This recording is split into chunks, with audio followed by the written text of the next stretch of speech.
வணக்கம். இன்றைக்கி இந்த வீடியோவில் கார்த்திகை தீபம் ஸ்பெஷல் பிரசாதம் ரெசிபீஸ் தான் காமிக்க போகிறேன். வாங்க பார்க்கலாம்.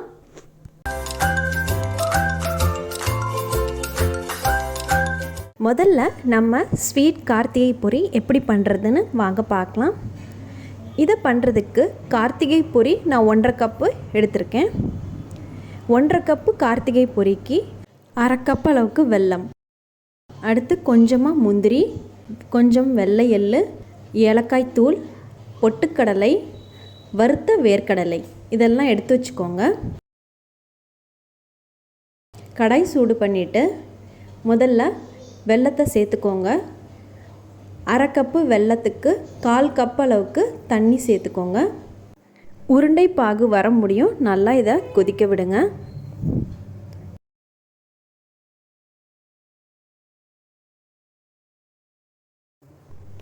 இப்போ பாருங்கள், உருண்டை பாகு வருதான்னு பார்க்கலாம். கொஞ்சமாக தண்ணியில் 1 ட்ராப் அளவுக்கு மட்டும் விட்டு இப்போ இதில் பாகு வருதான்னு, உருண்டை பாகு வருதான்னு பார்க்கலாம். இல்லை, இன்னும் 1 நிமிஷத்துக்கு நல்லா விடுங்க. இப்போ 1 ட்ராப் விட்டு உருண்டை பாகு வருதான்னு நம்ம பார்க்கலாம். இப்போ உருண்டை பாகு வந்துருச்சு. இப்போ ஸ்டவ் ஆஃப் பண்ணிவிட்டு நம்ம எடுத்து வச்சுருக்க 1.5 கப் பொரி, மீதி எல்லா பருப்புகளையும் எல்லாத்தையுமே சேர்த்து ஒன்றா சேர்த்து நல்லா இந்த சூடாக இருக்கும்போதே நல்லா மிக்ஸ் பண்ணிக்கோங்க. இது மாதிரி மிக்ஸ் பண்ணிகிட்டு இருக்கும்போதே இதில் நம்ம 1/2 டீஸ்பூன் அளவுக்கு நம்ம கொஞ்சமாக நெய் சேர்த்துக்கோங்க. இப்போ பாருங்கள், இது மாதிரி நல்லா மிக்ஸ் பண்ணதுக்கப்புறம் நெய் சேர்த்துக்கோங்க. நெய் சேர்த்ததுக்கப்புறம் நல்லா மிக்ஸ் பண்ணிவிட்டு நம்ம பொரி உருண்டை, இனிப்பு கார்த்திகை பொரி உருண்டை ரெடி ஆயிடுச்சு. இப்போ இந்த உருண்டை செய்கிறதுக்கு நம்ம கையில் நெய் நல்லா தடவிக்கோங்க, நல்லா கை ஃபுல்லாக. இப்போ இது மாதிரி நல்லா தடவுனதுக்கப்புறம் நம்ம இந்த சூடோடையே இந்த கார்த்திகை இனிப்பு பொரியை எடுத்து உருண்டை பிடிச்சோன்னா நல்லா ஈவனாக அழகாக உருண்டை வரும். இப்போ பாருங்கள், அழகாக இனிப்பு அவல் பொரி உருண்டை ரெடி பண்ணிட்டோம்.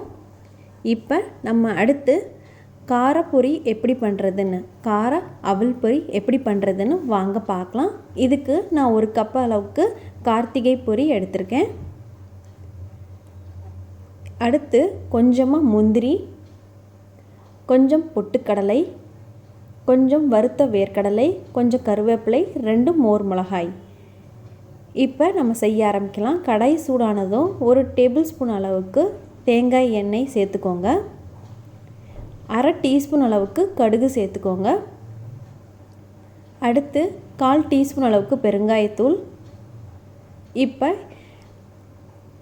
மோர் மிளகாய் உடைச்சி அதில் போட்டுக்கோங்க. கொஞ்சமாக கருவேப்பிலை. இப்போ இதை நல்லா ரோஸ்ட் பண்ணிக்கலாம். இப்போ அடுத்து நம்ம எடுத்து வச்சுருக்க முந்திரி, பொட்டுக்கடலை, வறுத்த வேர்க்கடலை எல்லாத்தையும் சேர்த்து, அடுத்து 1/4 டீஸ்பூன் அளவுக்கு மஞ்சத்தூள். இப்போ இது நல்லா மிக்ஸ் பண்ணிக்கோங்க.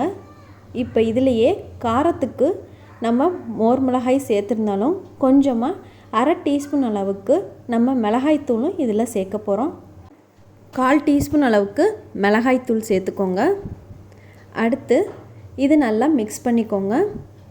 இப்போ இதிலையே தேவையான அளவு உப்பு சேர்த்துக்கோங்க. உப்பு சேர்த்ததுக்கப்புறம் இதில் கொஞ்சமாக 1/4 டீஸ்பூன் அளவுக்கு சாம்பார் தூள் சேர்த்துக்கோங்க. ரொம்ப சுவையாக இருக்கும் இது மாதிரி செஞ்சிங்கன்னா. இப்போ இதை மீடியம் ஃப்ளேமில் வச்சு நல்லா ரோஸ்ட் பண்ணிக்கோங்க. பருப்பு எல்லாம் பொன்னிறமாக வர முடியும். நல்லா ரோஸ்ட் பண்ணிக்கலாம். இப்போ பாருங்கள், பொன்னிறமாக ரோஸ்ட் ஆயிடுச்சு. இப்போ நம்ம எடுத்து வச்சுருக்க அவல் பொரி இப்போ இதில் சேர்த்துக்கலாம். 1 கப் அளவுக்கு எடுத்திருக்கேன்ல, இப்போ அதில் சேர்த்துக்கோங்க. நல்லா ஈவனாக மிக்ஸ் பண்ணிக்கோங்க. அவ்வளோதான், ரொம்ப சுவையான அவல் காரப்பொரி ரெடி பண்ணிட்டோம். நீங்களும் இது மாதிரி செஞ்சு பாருங்கள்.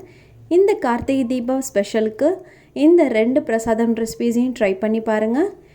இந்த வீடியோவை பார்த்ததுக்கு ரொம்ப நன்றி. இந்த 2 பிரசாதம் ரெசிபீஸையும் ட்ரை பண்ணிவிட்டு பிடிச்சிருந்தால் லைக் பண்ணுங்கள், மறக்காமல் ஃப்ரெண்ட்ஸ்க்கு ஷேர் பண்ணுங்கள். நம்ம சேனலை இது முடி சப்ஸ்கிரைப் பண்ணாதவங்களா இருந்தால் மறக்காமல் சப்ஸ்கிரைப் பண்ணுங்கள். வீடியோ பார்த்ததுக்கு ரொம்ப நன்றி.